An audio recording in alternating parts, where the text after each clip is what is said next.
What's good, everybody? Welcome in to the Early Wedge, part of the Early Edge universe. And is it a tease when you're sitting in a beautiful hotel, you're on the road, you're getting ready for PGA Tour Live, and you look out your window and there's a foursome playing a green right out there? Oh, but I'd rather be right here getting ready for the Rocket Mortgage. The next event, it's a open qualifier, too. 2 spots in the open coming up in a few weeks will be handed out this week at the Detroit Golf Club. Let's go and take a look at the Caesars odds for the week. And we've got 3 guys. Well, 3 right around the same. Morikawa, Fowler, and Finau in that plus 1,400, plus 1,500 range. Interesting to see a guy like Morikawa, JT, all in this. We'll discuss all of that coming up. Max Homa's there, Hideki, a really good field this week in Detroit. All right, let's bring in the stars of the show, and they've been fantastic the last couple of weeks.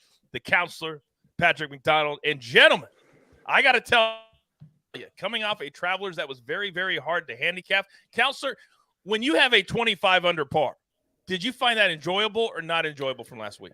Well, it's tough to say because generally speaking, I don't like if it's an easier course, I don't mind, but it wasn't quite as enjoyable because especially down the stretch of the tournament, it's one thing for people to go low on Thursday, Friday, and Saturday, but when you kind of knew the tournament was decided and there wasn't really much trouble lurking for Keegan Bradley in this case, down the stretch, down the last 9, 14, 15 holes, it kind of ended up being underwhelming. I mean, we're going to have another birdie fest this time out, but I don't necessarily think it's going to be a boring tournament. I don't think there's anybody that's going to necessarily run away with it. But yeah, those birdie fests do lend themselves to sometimes having a boring stretch run on Sunday. And Patrick, a lot of negativity on Twitter about Keegan Bradley and his victory. How can you call him a hometown boy? You say that about New York.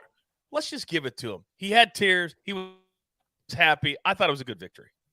Yeah, absolutely. And I mean, New England's a pretty small area to begin with. It's as big as some states. If Ricky Fowler was getting the hometown treatment there at Los Angeles, give it to Keegan there. But in regard to the excitement level of the tournament, I would say it would have been very exciting if I had money on Keegan Bradley, which I did not. So with you guys, I agree.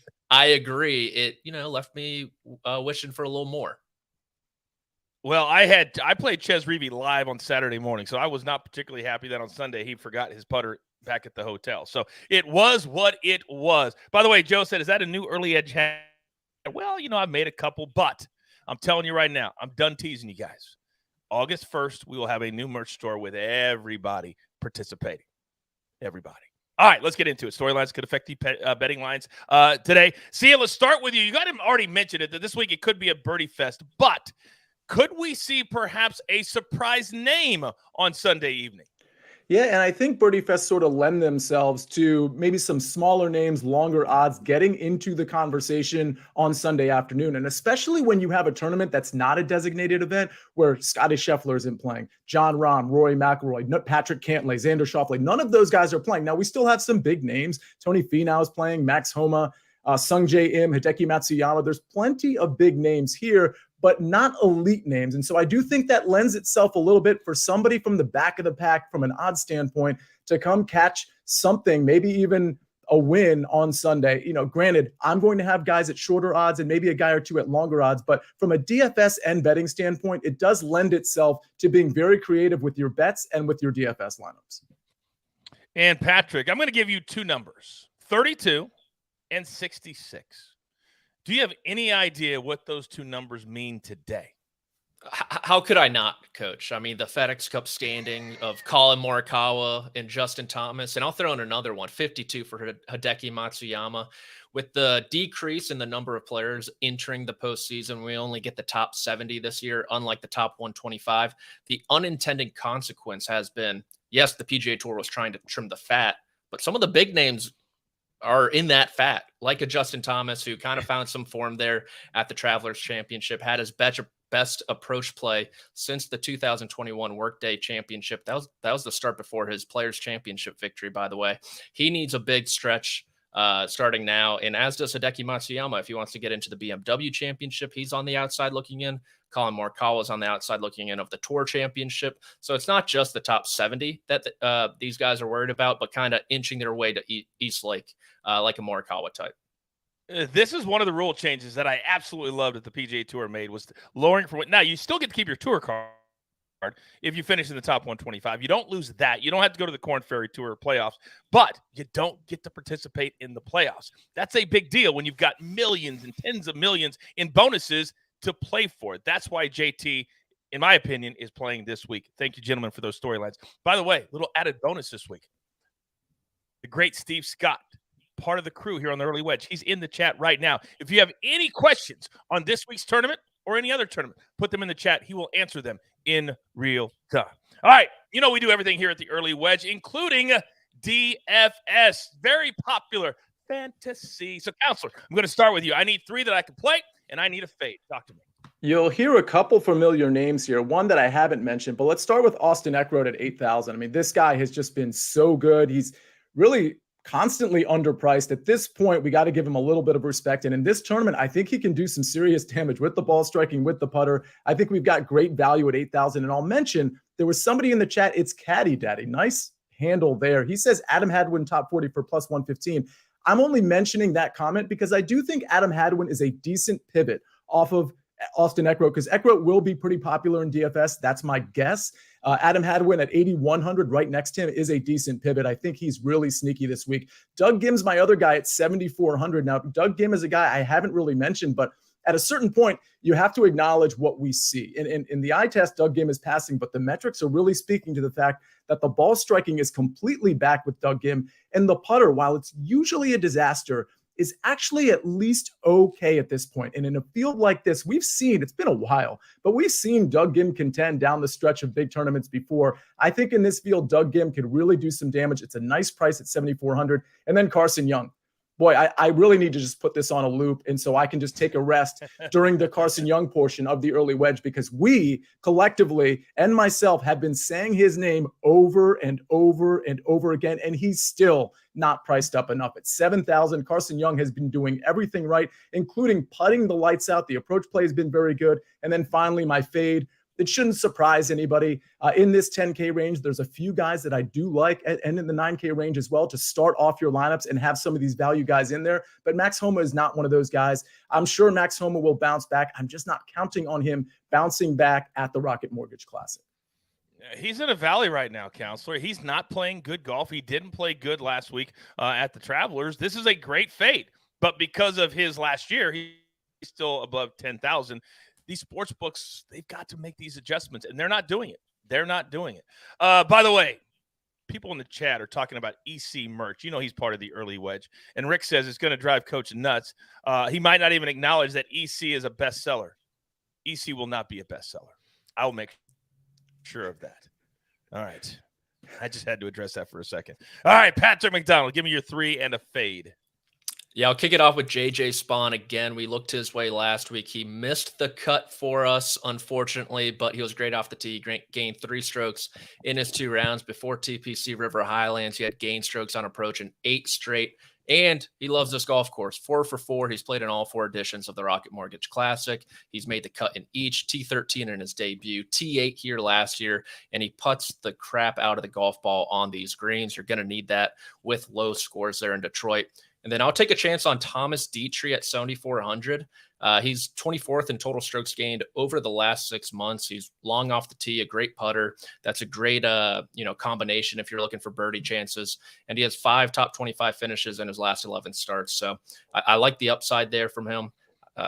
From mid 7,000, I think that's a bargain. And then Lee Hodges is someone who a lot of people liked until he burned a lot of people last week at 7,200. Mm-hmm. He's 21st in total strokes gained over the last 3 months, 3 straight top 30 finishes before the Travelers Championship, including that T12 at Memorial.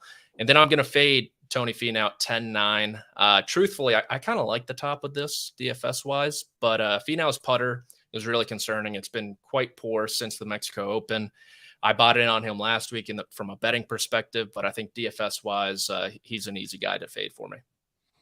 Now, there is some synergy here because you mentioned the Mexico Open. Do you know who called the main feed for the Mexico Open when Tony Finau won? I have no idea. No idea, Coach. Sia, you got your hand up. Sia, what's your guess? Oh, thanks, Coach. My guess is the coach. Oh, ding, ding, ding, ding, ding, ding, ding. And guess who's on the main feed this week for the Rocket Mortgage? Anybody? Yes, Sia, you have your hand up. My guess is the coach.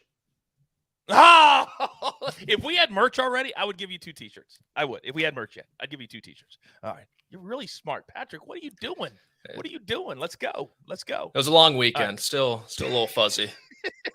I understand. It happens. It happens. Now, I tell you all the time, my guys are expensive. And we're growing, which means we got to pay those pesky little bills. Now, we're everywhere, including us 3 right here. We're going to show up on Wednesday night right here. Get breaking news. Big news coming out of the NFL today. Highlights and instant reactions. The largest final round comeback in Tour Championship history. We're down to the Final Four. I just want to take time to analyze greatness. Talk winners and losers with a guy who's already a big winner. CBS Sports HQ. It's all sports all day long. Now, Joe just wrote something in the chat that's never been said before, and I hope it's never said again. I would love to see Buckets calling the tournament. Can you imagine Buckets calling golf? Okay, that's a really good idea. Like, honestly, like that would be amazing content. He says, welcome to the 3rd hole of par 4, 390 the yards. And he would just, oh my gosh. Oh, now that's going to be stuck in my head all day. Hey, Joe, why did you do that? Why did you do that? And you know, Buckets is going to show up in the chat and say, Steve, get out. All right. Now, you guys know my 2 guys. The reason I don't participate in this next little segment of the show is because I'm just not as good at it as these 2 guys are. We routinely either cash or we're right there every single week. I don't know how they do it, but they do it. Patrick, I'm going to start with you. This is a weird synergy type of situation. All 3 guys, same number, and it's a number that's not particularly fond of, or people are not particularly fond of. How did you manage this? Very devilish. I was doing a seance here in Charleston, South Carolina, and the man from down under spoke to me, and he gave me 3 names. The first, J.J. Spahn, which I already discussed, but the second, Alex Smalley. This is a kid out of Duke who belongs to a Donald Ross designed Sedgefield Country Club, host of the Wyndham Championship. And he's just striking the crap out of the golf ball at the moment. He finished T9 at the Travelers Championship, hit 50 out of 54 greens in his last 3 rounds. Tee to green, it's perfect. He just needs to roll in a few putts. And then I am buying in on Ludwig Aberg this week, every which way. He is paired with European Ryder Cup captain Luke Donald the first 2 rounds. Make no mistake, I think there's a way for Aberg to make his way onto that Ryder Cup team in Rome. He is unbelievable off the tee. He led the field off the tee at the Canadian Open. He was 4th off the tee at the Travelers Championship. Just needs a putter to cooperate. I think he'll have a chance. He's very motivated with Luke Donald right there by his side. So those 3 guys, all 66-1. And now I got to follow up on that. Aberg just coming out of Texas Tech. He was the #1 player on the PGA Tour Velocity Global Standings, which means he has a full PGA Tour card right out of college. That's how he's playing every single week. Why do you think he's going to make the Ryder Cup team? The back end, the last, I would say 3 to 4 spots are up in the air. I think there's about 8 locks for the European side. And just the upside that Aberg has is unmatched compared to who he's competing against. It'd be someone like a Sepp Straka potentially, or a Victor Perez. And we've seen young guys. You think about Ricky Fowler back in the day at a Celtic Manor when Corey Pavin made a selection of him. Mm-hmm. That was kind of controversial. These young guys step up, and especially this day and age, these guys are more ready than ever. And I think he'd be a great asset to that team. This dude is an absolute stud. He's an absolute stud. By the way, Steve Scott, one of the top coaches in America, a member of the PGA of America that puts on the Ryder Cup. Steve, put in the chat if you think Aberg could make it the Ryder Cup. I would love your thoughts on that, and I'm sure everybody in the chat would as well. All right, Patrick, thank you very much. All right, Counselor, as always, you give us a plethora of plays at different prices for different people. You're up.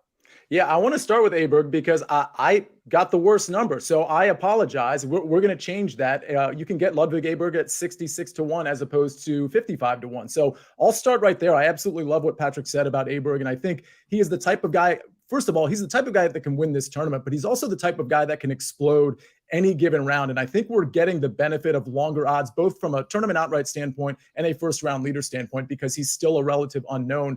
What's not an unknown is at the top of the board, Tom Kim at plus 3,500. Really like him for this course. Again, I think people think that this is just a bomber's paradise. And Tom Kim is not as short, and that might be true to some degree, although shorter hitters can succeed here. But Tom Kim is not as short as people think. Over the last 24, 36 rounds, we're seeing him approaching 300 yards average drive distance. And that's actually like, in the upper echelon. It's not certainly in the top 20 or top 30 by any means, but he's certainly not one of the shorter hitters. So I really like him in this tournament, but I really like him because we know he can catch fire with the putter and with the ball striking. Speaking of catching fire, Steven Yeager, the ball striking has been very good. He's really shown up on leaderboards, maybe not as the leader, but he's shown up on leaderboards in the first round. I think there's heavy potential there, especially in this field. A couple of longer shots, both at 80-1 here. Nick Hardy has sneakily been playing pretty good golf. And he's a very good course fit here because he can bomb it off the tee. But the cool thing with Nick Hardy is that the putter has been great and the approach play has been above average. That is a lethal combination for Nick Hardy. And I think he's a very sneaky DFS play that could boom or bust, mind you, but a very sneaky first-round leader play. So give me Nick Hardy at 80-1. And then Doug Gim. I already mentioned him in the DFS portion of this, but I will say this. The putter he gained with the putter at the Travelers. He's gained with the putter this year on several occasions. And you can't normally say that about Doug Gim. He gained at the Wells Fargo. He gained at Valero. He gained at the RBC. So this is a guy who's improving with the putter, and the ball striking has been insane. So I'll go ahead with Doug Gim as a first-round leader as well. Yeah, Doug's been sneaky lately, too. I think he's playing really, really good golf. I like all five of these guys. Steven Yeager had a really good tournament last year here at the Detroit Golf Club as well. A couple of things from the chat. I can't remember who said it, but somebody said, Coach, can you please say the yard in one of your segments on PGA Tour Live? I'm a grown man. I'm an adult. I would never be suckered. Of course I'll do that for you. I'll make sure not get caught. But of course I'll do that. Now, Brock says no Ricky Fowler love. Brock, we've done 2 segments. So, next up, maybe a little Ricky Fowler love. Head-to-head matchups. As many of you know who tune in every single week, this is your bread and butter. If you're brand new to the Early Wedge, this is your bread and butter. This is where you should make full unit plays on every single one we give out. The other ones, not so much. But head-to-head matchups, we've been fantastic, and this is really where now, it's not the most exciting, but you only got to beat one guy. So, Patrick McDonald. I believe I'd love to come to you because I'm seeing 4 names that normally we don't see on the Early Wedge, so please, explain yourself. Oh, yeah, the bottom of the barrel boys. I'm loving it right now. You guys went to the top, you're at the rooftop bar drinking your champagne. I'm drinking well drinks in the dive bar around the corner with my boys. Benny on -120 over Mark Hubbard. Hubbard's playing some great golf, mind you, but I think Ben On's the most mispriced player on this board. I didn't play him outright. I'm thinking about it, to be honest with you, but last 3 months, he is 2nd tee to green, 3rd off the tee, 10th in total strokes gained, top 20 in approach and around the green. Like Sia said, there are a lot of ways to get it done around here, but we've seen bombers come through like a Cam Davis. Jason Kokrak played well that year as well. Bryson DeChambeau won here as well. So I love the course fit for Benny on at -120 over Mark Hubbard, who I think his lack of distance might hinder him a little bit this week, enough for On to sneak by him. And then Alex Smalley, -120 over Bez. Bez has just been super inconsistent over the last couple months. Missed 3 out of his last 6 cuts. 1 week he has the irons going, but the putter's not cooperating. The next week it's the opposite. So Smalley, much higher floor, much higher ceiling as well at -120. And then Thomas Dietrich, -110 over Justin Suh. We faded Suh last week. It worked out for us with marathon man Eric Cole, who's on week 53 in a row of the year. And I'm going to go back to the fade with Dietrich. I love the course fit, and I love the way he's playing over a prolonged period of time. Suh's just relying too much on his putter for my liking. And then Taylor Moore, +105 over Adam Hadwin. This one's a bit of a toss-up. I like Moore's skill level a lot more. He hasn't played great recently. He's missed a few cuts in a row. But I think long-term, you give me this matchup 100 times, I'm winning more than 50% of the time. And at this price, I'm taking that then. D-Fresh39 said, I knew Patrick would have that Smalley over Seabass. I'm all over that too. Thank you, D-Fresh39. So much. Rylan says, I love this show. Rylan, thank you for joining us. We love this show too. There's nothing we like doing more than the Early Wedge. All right, Counselor, I'm seeing 3 names I absolutely love this week. I almost played all 3. In fact, I did play one of the names against a different player. Talk to me. Yeah, and I'll point out, I'm glad you mentioned that because these are DraftKings matchups, except for the last one. The Ricky Fowler one is at Caesars. Let me start, though, with the two DraftKings matchups. Steven Yeager, -110 over Sepp Straka.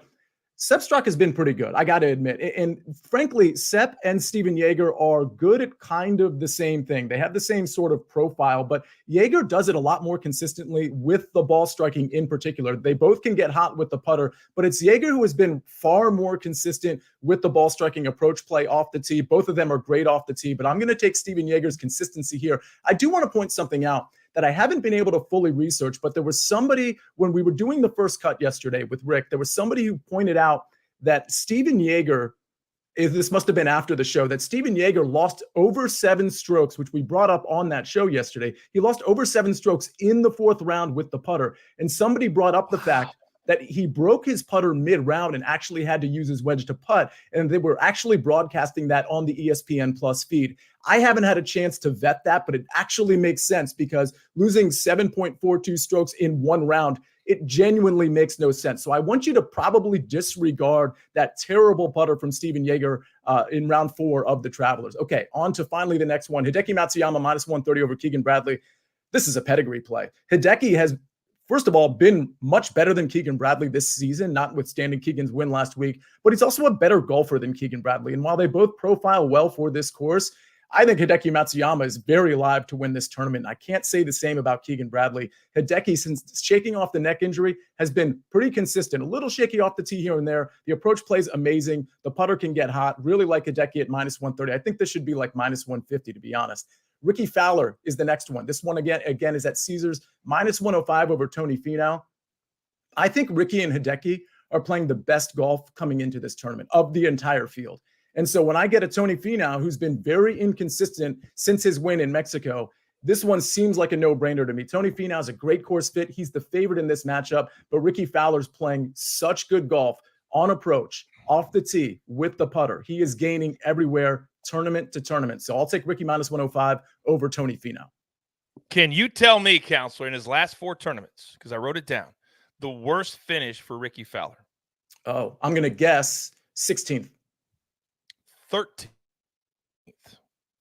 Wow. T6, T9, T5, T13 to back up your point. Amazing. He's been playing amazing golf. By the way, a lot of you are asking Steve questions in there. I love seeing that. It's really, really popping. Steve will also be on PGA Tour Live this week as well. I believe he's on the featured groups, which is another amazing feed. 4 different feeds on PGA Tour Live. And by the way, you mentioned, Patrick, going out and having a beer and hanging.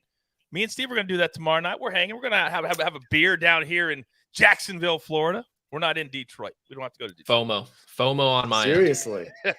Yeah, they don't make us go to Detroit. It's kind of nice.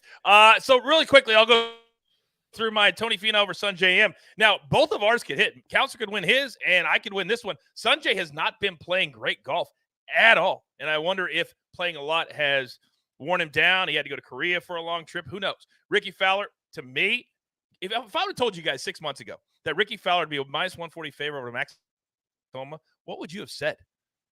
No way. No way. But that's what it is now. All these are DraftKings. And I'm leaning into Justin Thomas. I don't think Colin Morikawa is completely healthy yet. I know he had a bad Thursday. He had a great Friday at the Travelers. But that back injury, he said, I've never had it before. So I'll take Justin Thomas, who's motivated, 66 currently in the FedEx Cup standings. And then Tom Kim. He played well here last year. And I think he's going to play well here again this year. He played well last week, had a really nice Sunday until he stumbled late, -155. Now, I know it's a little juicy over Cam Davis, a former champion here. But sometimes the juice, you guys know, is worth the squeeze. All right. Now, real quick, before we get to our next segment, I think Joe may have just come up with another segment for the show. Joe says, I would love to hear Buckets pronounce Matsuyama. What if we had one name a week where we just ask, like, say Christian B. You always say it right, Counselor. I say it wrong. Christian B. How do you say his name? Christian Bezuidenhout. Can you imagine if Buckets tried that? I actually can't, which is so beautiful. That means we have to do this segment. We have to do this segment. Oh, my God. All right, I'm going to work on it. This could be hilarious. Absolutely hilarious. Oh, my goodness. You guys are amazing in the chat. You guys give us so many ideas. That's why we're a crew together. All right, next up, Snake Roll. Finishing positions. Now, this could be anything. This could be a top 10, a top 5, a top 20, a top 40, anything as far as a finishing position. We don't encourage you to put a full unit play on every single one of these, maybe a quarter, maybe a fifth, because they're difficult. They're difficult to hit. See you, Nejad. We'll start with you.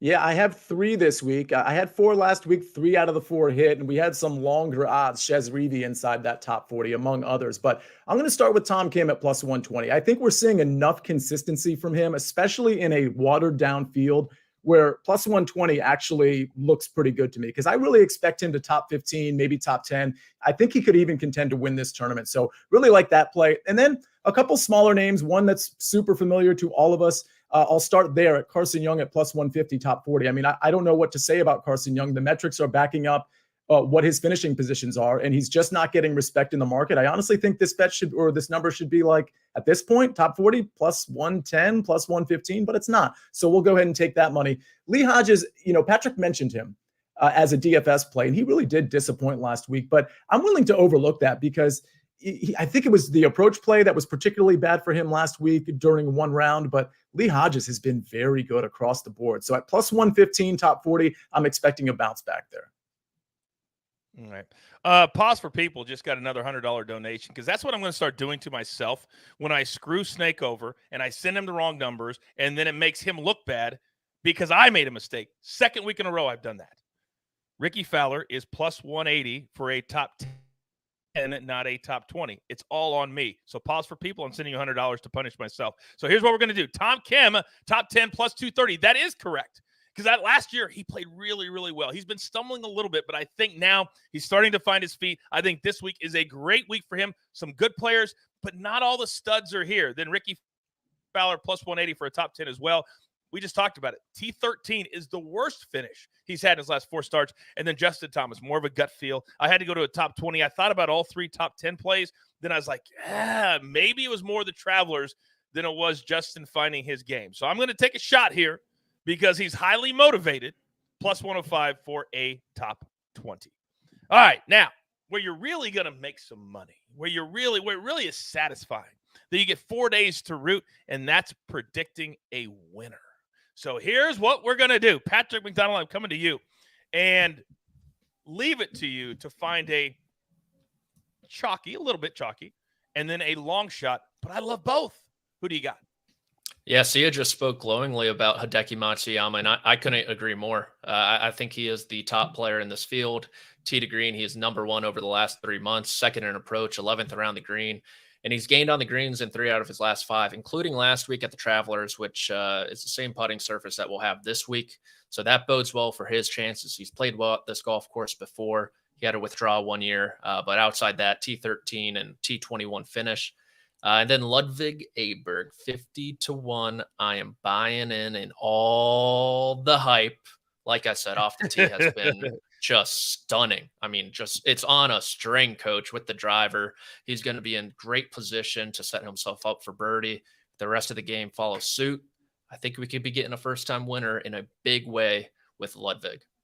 Doesn't it feel like to you, Patrick, 4 or 5 – how many years ago when Victor Hovland, Colin Morikawa, Matthew Wolff all came out together and they all won like that? That's what I feel like Aberg's going to do. I think it's going to be, and it could be this week.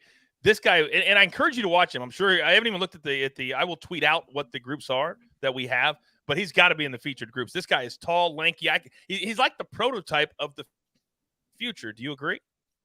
Absolutely. His swing is so repeatable. I mean, it looks like you're just watching like a video that's on a loop when he's hitting the driver. And I totally agree. You have Sam Bennett in that group as well, who has played great at major championships so far. Gordon Sargent's in this field as an amateur. So, yeah, it feels like the next young crop is here.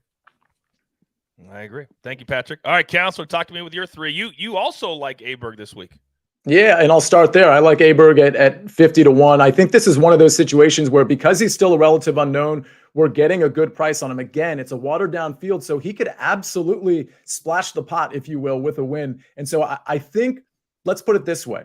In maybe 2 months, we're going to see Ludwig Aberg in a similar field at 35-1 and not 50-1. So we're definitely getting tremendous value here, in my opinion. Colin Morikawa at the top at plus 1,800. This is one of those plays. It's more of a conviction play than anything else, because one thing I don't like to do, both in betting and DFS, is really like a guy going into a tournament and then he has a bad day, like literally one bad day, misses a cut, and then I'm like, oh, I'm not playing him. And so I just think I need to go back to Colin Morikawa because I really did trust and like him in a birdie fest last week, and he let me down on Thursday. But I'm going to go back to him at plus 1,800. If you want to defer to what Patrick said about Hideki Matsuyama, I mean, I like that play too. Maybe you want to choose between the two, but I'm going with Colin here at plus 1,800. And then again, Tom Kim at 20-1. I think Tom Kim is ripe to win a tournament in this type of field. And I do think his distance and his accuracy, I think they're actually a lot better from a distance standpoint than people think. I do want to also point out that Nola Face in the chat, he says, hey, Kevin Yu, T20, T40. I do like Kevin Yu as a T40. And speaking of distance, he bombs it and he's accurate. He is a prototype for this course. We just don't have a lot of metrics on him, but that's a good shout out, Nola Face, for Kevin Yu, because I think he absolutely could T40 this tournament. I love the fact that whether it's early wedge, early edge, I can ask my guys and girls anything at any moment, and they've got an answer for you. By the way, they pointed out that none of us picked Ricky. Here's the tough part. I don't like, and I know the guys don't like, giving out multiple plus 1,400, plus 1,300. If you play two of those, you're not getting a huge return. Now you're spending 2 units or whatever you decide to bet on it. So I already had Tony Finau at plus 1,400, and Ricky is in the same boat. So that's the only reason. I do like Ricky this week, though. And then Tom Kim, same reason that Sia had. I just think this could be his week. And a plus 2,000, that's a pretty nice price in this field. I will say that. All right, we have one more segment to go. Thank you all for being so active and being so positive today as we head into the month of July. This is our long shots section. This could be absolutely anything. It could be a long shot for a win. It could be a parlay. EC, I know you're watching. Could be anything. Patrick, in this, who do you like that's kind of, to me, a long shot is north of plus 5,000?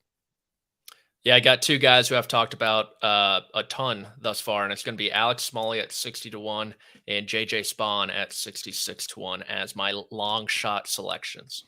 All right. Thank you very much. Very concise. I like that. Now, Sia, who would have thought that C. Young, if I would have said C. Young is playing great the last 3 or 4 months, that we would not be talking about Cam Young, but instead Carson Young. But yet, I guess the sports books don't believe in this guy yet. He's still plus 13,000. Yeah, the sports books and the DFS pricing market, they just don't believe him in enough. And I think at 130-1, I'm willing to sprinkle again, these are long shots for a reason. We're just sprinkling a few bucks here and there on these. And I think Carson Young at 130-1, you have to ask yourself, can he be in the conversation on Sunday? And honestly, I think he's proven himself in terms of being able to do that. So at 130-1, what we want really on Sunday is a sweat with that number, and maybe we can hedge that number as we go down the back 9. I think that's long enough for me to speculate there. I mentioned Doug Gim at 75-1. I've seen him compete in actually better fields than this before. It's been a while, but I do think he's back. So 75-1 makes sense. And then I'll throw out a long shot first round leader. I already had 5 there, but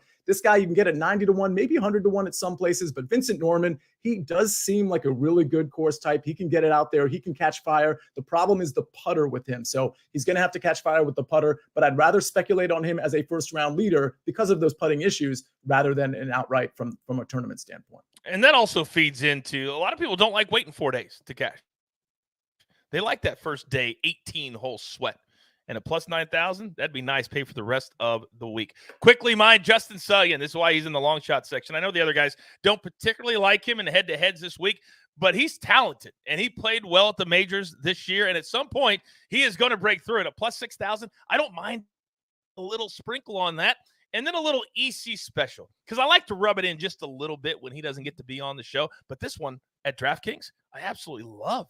Tony Finau and Ricky Fowler both to finish inside the top 5. It pays out at plus 1,800. There's several other selections there if you're able to play on DraftKings. This is a really good way to almost get better odds. I know both have to finish, but they don't have to win. And plus 1,800 is better odds than individually for them to win at plus 1,400. So I really like this because both guys are playing pretty well. We know Tony Finau is the defending champion, and Ricky Fowler has just been playing lights out. All right, we like to every single one of our shows asking my guys, what's the number one most important thing they're looking for this week? You can use it for this week or use it into the future. Counselor, let's start with you.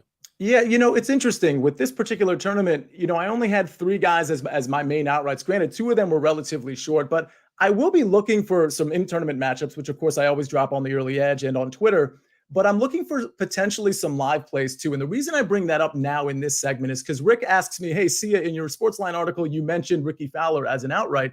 And that was kind of a preliminary finding. I actually put all my picks later today, I put some of those picks in the SportsLine article. But the one thing about Ricky that you have to understand is while I do like him, you are paying top price for his stock right now. You are literally paying for the stock at its top price. And so I don't, at plus 1,400, like Coach said, I'm just not willing to take that. However, if Thursday doesn't go great for him, I might be willing to take him at 22-1 or 28-1, depending on how that round goes, because we know he can catch fire. So for me, what I'm looking for here is a surprise name to maybe win this thing, but also a potential live bet from an elite player who finds himself in the middle of the pack on Thursday afternoon, Thursday night.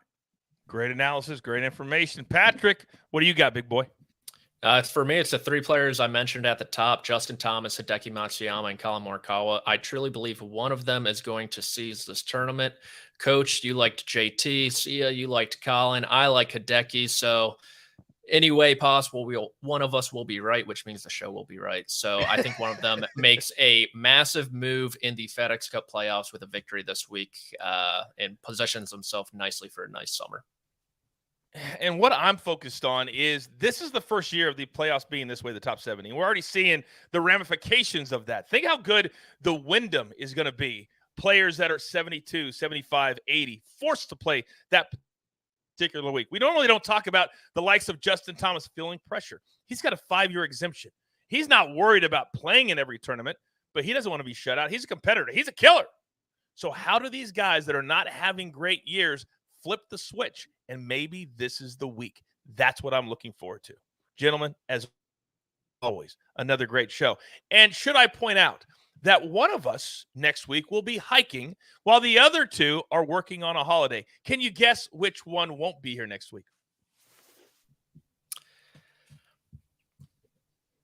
Wow, crickets. No one has a guess. Unbelievable, you know. I guess we'll just have to wait and see. I guess we will. So with all that being said, I love you guys so much. There's only one thing left to do, and I believe you all know what that is. You've got your marching orders. Let's take all of these early wedge rocket mortgage tickets straight. Oh, God, I feel like Sia yesterday. The window's over there. To the pay window for my entire crew. Love them all. Patrick McDonald, the counselor. The snake, always on the ones and twos, doing an amazing job. How good are the graphics these days? Phenomenal.